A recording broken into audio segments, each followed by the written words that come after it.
The 28th annual UN Conference of the Parties entered Day 2 Saturday in Dubai, featuring about 150 leaders who are presenting their plans to cut emissions and seek unity with other nations to avert climate change.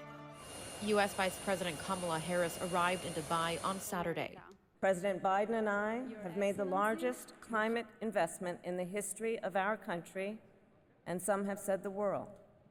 Roughly $1 trillion over the next 10 years. During her speech, the vice president announced the United States will contribute $3 billion to the Green Climate Fund, the largest international fund to help developing nations adapt to the climate crisis and cut fossil fuel pollution. Globally, the United States is a leader in the effort to expand international climate finance.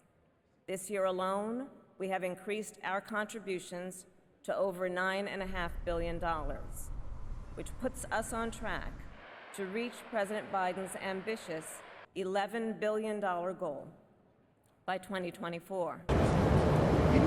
The announcement comes after the U.S. was criticized by some climate experts earlier this week for contributing what they called an embarrassing amount of money of just over $17 million to a newly created fund to help developing countries with climate disasters.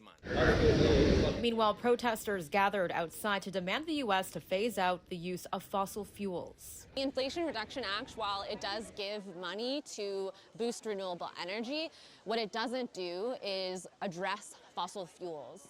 The IRA also gives massive handouts to false solutions like carbon capture and storage, CCS, and hydrogen, which are fossil-based technologies. So unless Biden and his policies directly address the fossil fuel industry, we are going to continue to see accelerating climate chaos.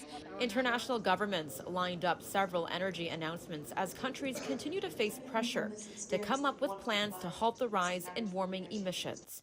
More than 110 countries have committed to tripling renewable energy capacity worldwide by 2030. Melissa Nakhavoly, City News. If we act now.